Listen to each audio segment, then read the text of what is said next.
میلاد کا مقصد کیا تھا؟ خود حدیث پاک میں مصطفیٰ فرماتے ہیں انما بعثت معلما، میں اس دنیا میں معلم بنا کے بھیجا گیا ہوں، میں سکھانے والا بنا کے بھیجا گیا ہوں۔ نہ کوئی مدرسہ تھا، نہ کوئی اسکول تھی، نہ کوئی بہت بڑا لیکچرار تھا، نہ کوئی بہت بڑا مرکز تھا، بلکہ ایک چھوٹا سا صبح کا چبوترا تھا۔ کتاب ایک تھی جس کتاب کا نام قرآن ہے، پڑھانے والا ایک تھا جس کا نام محمد عربی ہے۔ کیا سمجھتے ہو آج 12 کلاسیں لگتی ہیں، اس میں نہ جانے الگ الگ ٹیچر سبجیکٹ پڑھاتے ہیں، یہ ٹیچر پڑھائے گا، وہ ٹیچر، پھر بھی تعلیم ادھوری رہ جاتی ہے، پھر بھی مکمل پڑھایا نہیں جاتا۔ یہاں یہ نشان باقی ہے، یہاں یہ باقی ہے، ہر طریقے سے اس میں ادھورا پن رہتا ہے۔ لیکن صبح کے چبوترے پہ بیٹھ کے محمد عربی نے جو کتاب پڑھائی تھی وہ کتاب خدا کی قرآن تھا، اور پڑھانے والی ذات مصطفیٰ کی تھی۔ کیا سمجھتے ہو کیا پڑھایا ہوگا؟ سیرت کا وہ انوکھا باب۔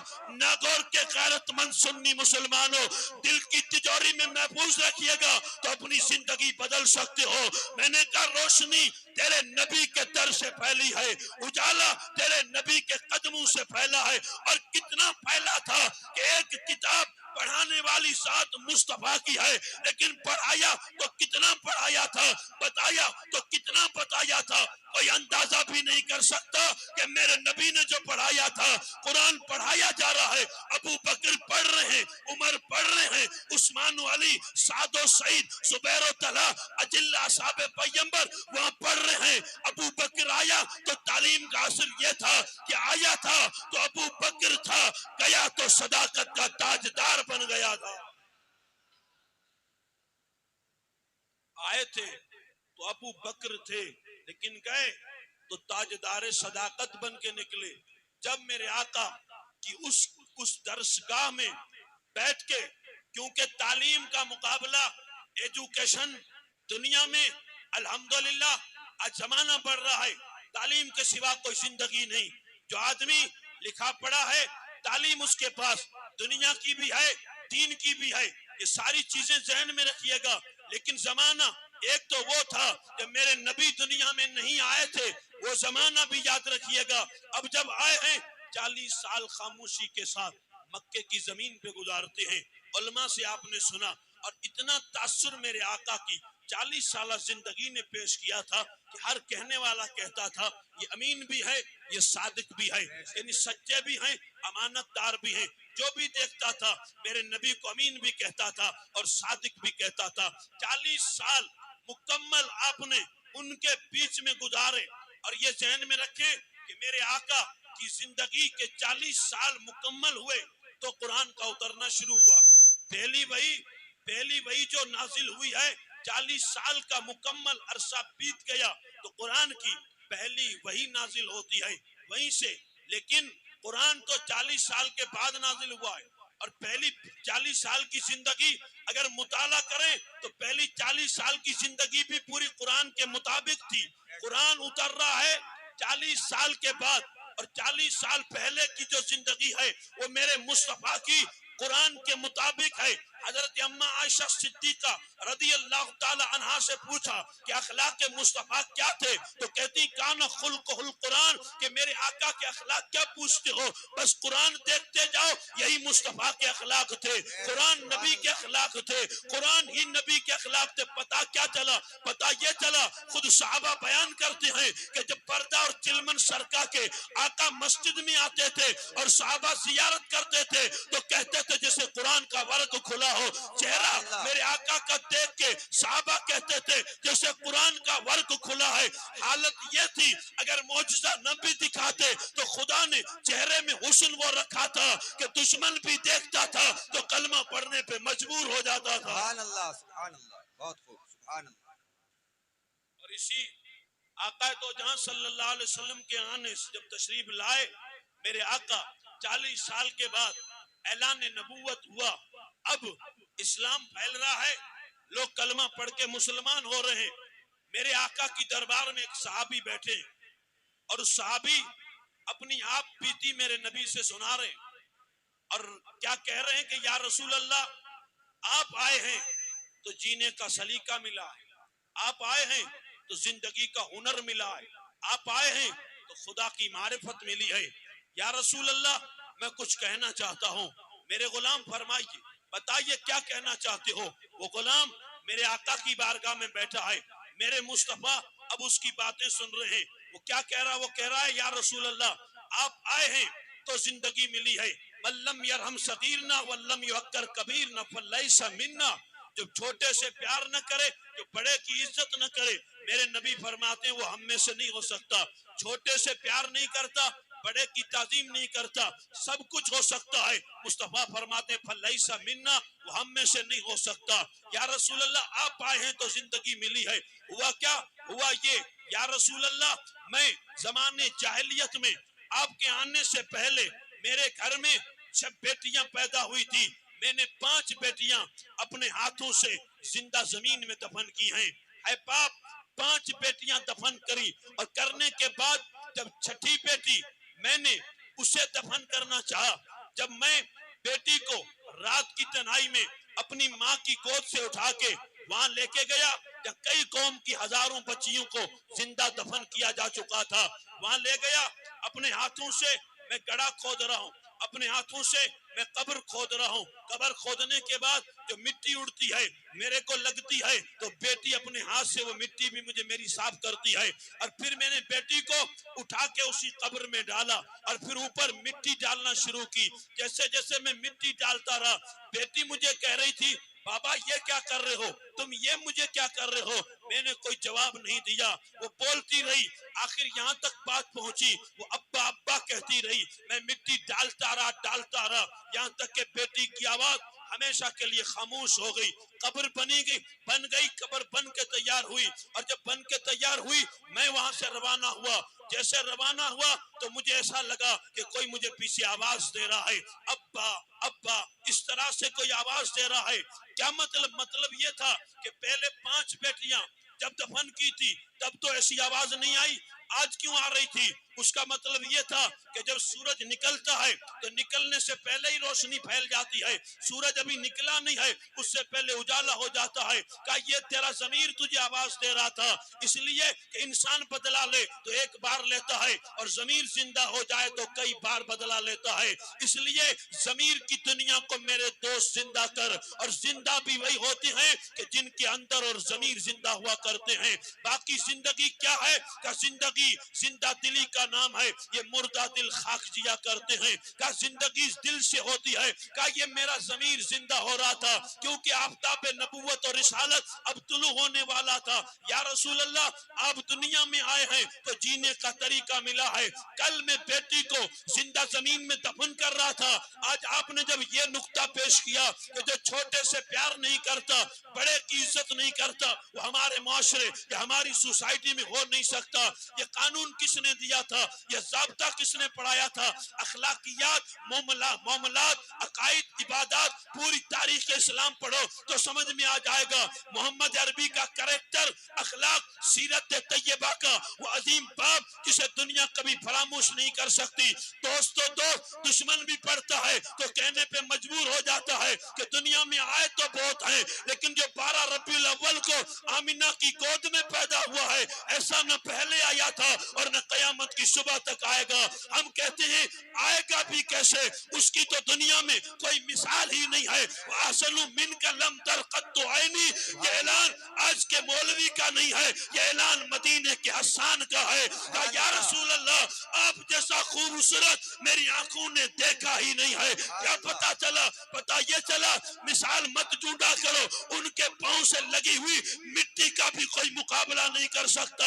اخلاقیات کا درس دینے والے، میٹھی باتیں کرنے والے، اپنے کو قریب کرنے والے نہ میرے مصطفیٰ کی مثال نہیں لا سکتے، نہ میرے نبی کی عبادت کا جواب ہے، نہ میرے نبی کے اخلاق کا جواب ہے، اور نہ میرے نبی کی سیرت کا جواب ہے، نہ صورت کا جواب۔ نعرہ تکبیر، نعرہ رسالت، دیکھو ہمارے نبی کی شان، دیکھو ہمارے نبی کی شان۔ میرے آقا ہم کہتے ہیں کہ آپ کی صورت بے مثال تھی، صرف صورت نہیں سیرت بھی بے مثال تھی۔ صورت یہ باہر کا حصہ ہے، سیرت یہ اندر کی بات ہے۔ سیرت و صورت ان دونوں چیزوں کو ذہن میں رکھیں گے تو سمجھ میں آئے گا. یاد رکھیے گا صورت کی بھی کوئی مثال نہیں ہے, میرے مصطفیٰ کی سیرت کی بھی کوئی مثال نہیں ہے. صورت بھی بے مثال ہے اور سیرت بھی بے مثال ہے. آقا دو جہاں صلی اللہ تعالیٰ علیہ وسلم کی تشریف آوری ہوئی. اب زمانہ بدلنے لگا. جب زمانہ بدلنے لگا لوگ کلمے کے دامن میں آئے اور اسلام کے دامن میں پناہ پوش ہونے لگے. جب اسلام کے قریب ہوئے اور اسلام کو قریب سے جانا, اسلام کو قریب سے پڑھا, اسلام کا مطالعہ کیا اور بانی اسلام کا چہرہ دیکھا. دیکھنے کے بعد ان کو اندازہ ہوا کہ میرے مصطفیٰ کی تعلیم کیا ہے, میرے مصطفیٰ کی سیرت کیا ہے. ہوا یہ تھا کہ میرے نبی تشریف فرما ہے. ایک صحابی آئے تھے جس کا نام حضرت جابر بن سلیم ہے. حضور کی بارگاہ میں دھیان دیجئے گا, میں مدعے پہ بول رہا ہوں, کہیں بات ادھر ادھر ہو جائے گی. حضور کی بارگاہ میں حضرت جابر بن سلیم آئے ہیں. کہا بندہ نواز مجھے کوئی نصیحت کیجئے, مجھے کوئی ارشاد فرمائیے. میرے ذہن میں کیا آتا ہے, آپ کے ذہن میں کیا آتا ہے؟ ہم کیا سوچتے ہیں جو ابھی کلمہ پڑھ کے مسلمان ہوا ہے اسے نبی کیا نصیحت کریں گے, اسے نبی کیا پیغام دیں گے؟ ذہن میں تو یہ آتا ہے کہ نبی نے فرمایا ہوگا جا جا کے نماز پڑھ, جا جا کے تلاوت کر, جا جا کے روزہ رکھنا, اگر صاحب نصاب ہے تو زکات دینا. پہلا ابھی کلمہ پڑھا ہے, دربار میں بیٹھا ہے اور کہہ رہا ہے مجھے نصیحت دو, تو میرے مصطفیٰ نے پہلی نصیحت کیا فرمائی؟ علماء بیٹھے ہیں, حضرت جابر بن سلیم کو میرے نبی فرماتے ہیں اپنے نبی سے نصیحت مانگ رہے ہو, جاؤ میں سب سے پہلی نصیحت یہ کرتا ہوں زندگی میں کسی کو گالی مت دینا. زندگی میں کسی کو گالی مت دینا, پہلی نصیحت. کیوں؟ اس لیے کہ یہ سیرت کا وہ انوکھا باب ہے. ہر آدمی اگر سمجھ لے تو سجدے سجدے بن جائیں, نماز نماز ہو جائے, اور وہ کچھ نماز میں نظر آئے جو اولیاء اللہ کو نظر آتا تھا. اس لیے کہ نماز میں جھکتے تو روز ہیں, نماز پڑھتے تو روز ہیں, لیکن انداز کیا ہے؟ یہاں تعلیم دی جا رہی ہے کہ کسی کو گالی مت دینا. مطلب کیا ہے؟ نماز تو میں پانچوں ٹائم اگر جماعت کے ساتھ پڑھ رہا ہوں, لیکن مسجد کے گیٹ پہ ہی میں غیبت کر رہا ہوں, مسجد کے گیٹ پہ ہی جھوٹ بول رہا ہوں, مسجد کے گیٹ ہی پہ میں کسی کے لیے برا سوچ رہا ہوں. بتائیے, ذمہ داری سے عرض کروں, یہ تیرے سجدے, یہ تیری لمبی داڑھی, یہ تیرا قد کاٹ, یہ تیرا یعنی دھونس جمانا, یہ اپنی پرہیزگاری کا ڈنڈورا پیٹنا کیا بتاتا ہے؟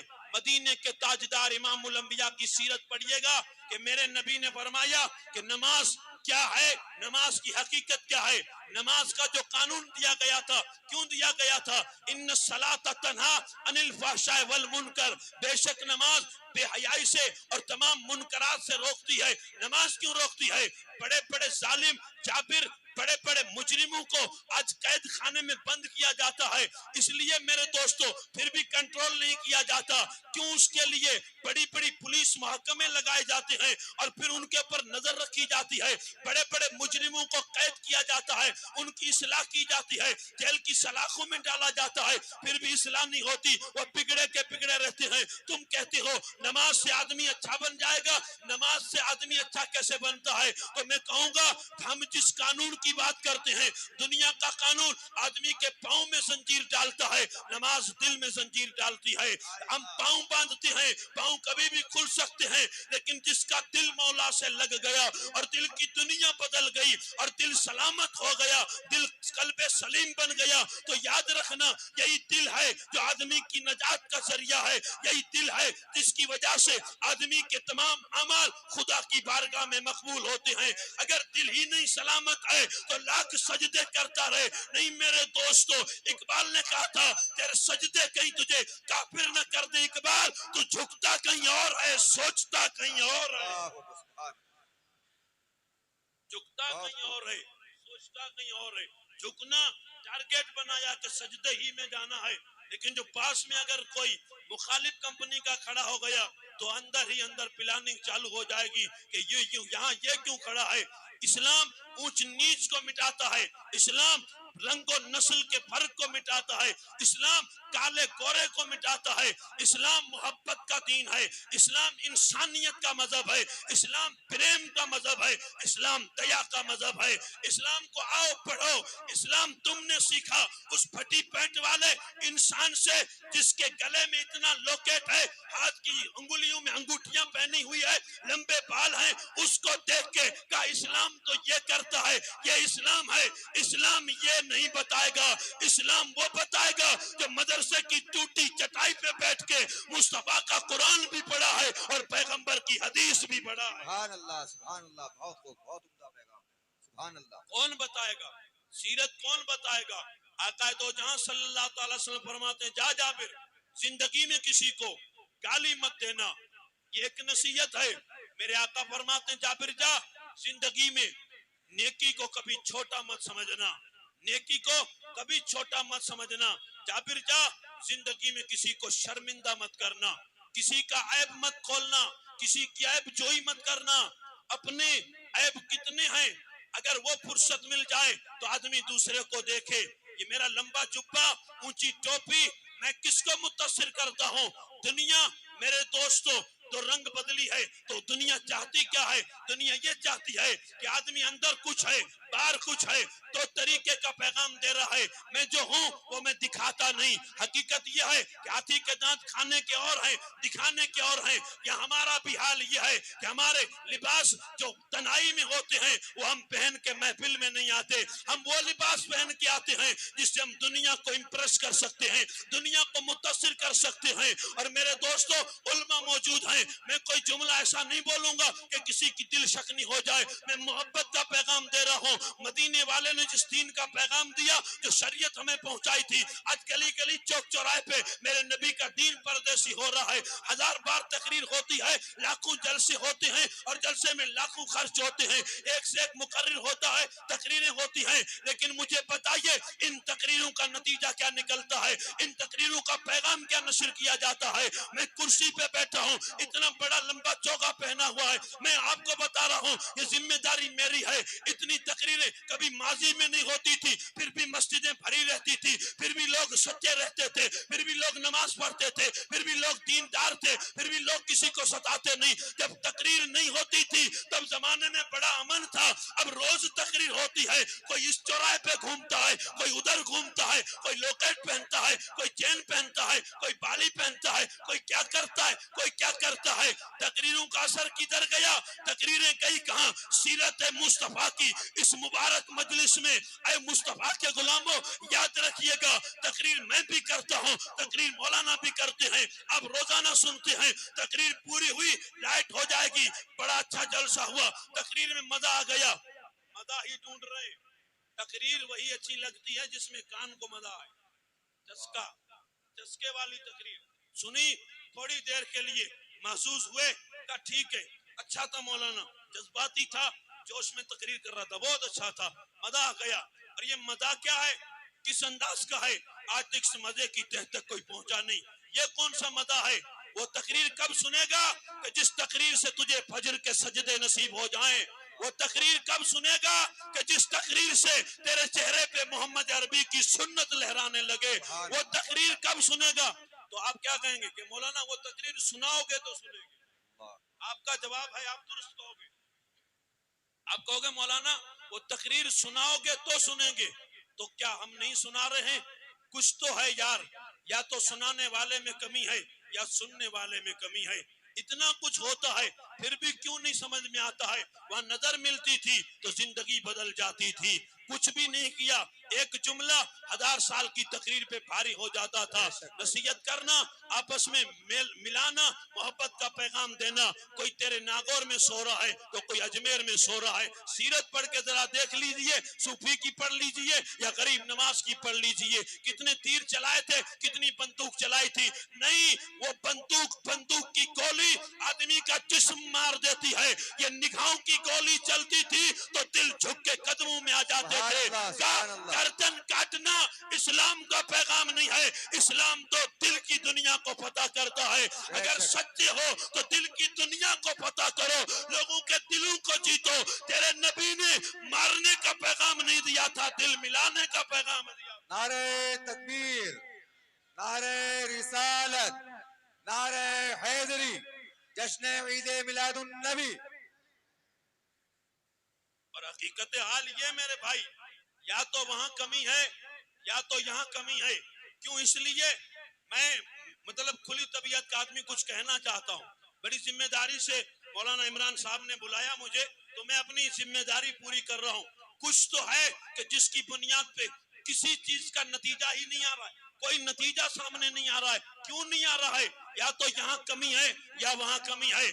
میں اپنی اوپر لے کے کہتا ہوں کمی میری ہے کہ میں نے وہ آپ کو بتایا نہیں کہ اس محمد عربی کی لٹی ہوئی امت کو ابھی چاہیے کہ تو پھر کیا تھا؟ میں نے ٹیسٹ چیک کیا کہ قوم کس چیز میں راضی ہوتی ہے، قوم کیا مانگتی ہے، قوم دوسری بار کب بلائے گی، قوم مجھے کیا دیتی ہے۔ یعنی میں قوم کی ضرورت نہیں دیکھ رہا ہوں، میں اپنی ضرورت دیکھ رہا ہوں کہ میری ضرورت کون پوری کرتا ہے۔ اسی ضرورت کو مد نظر رکھتے میں اپنی بات کر رہا ہوں اور بلا تشبیہ بات کر رہا ہوں۔ علماء میرا سپورٹ کریں گے۔ حقیقت حال یہ میرے دوستو، آج پوری دنیا میں رونا رویا جا رہا ہے، ہر مولانا رو رہا ہے، ہر مقرر تقریر کر رہا ہے، نتیجہ نہیں نکل رہا ہے۔ یہ نتیجہ کہاں سے نکلے گا؟ شیخ عبد القادر جیلانی تقریر کرتے تھے تو 70 جنازے اٹھا کرتے تھے۔ تیری تقریر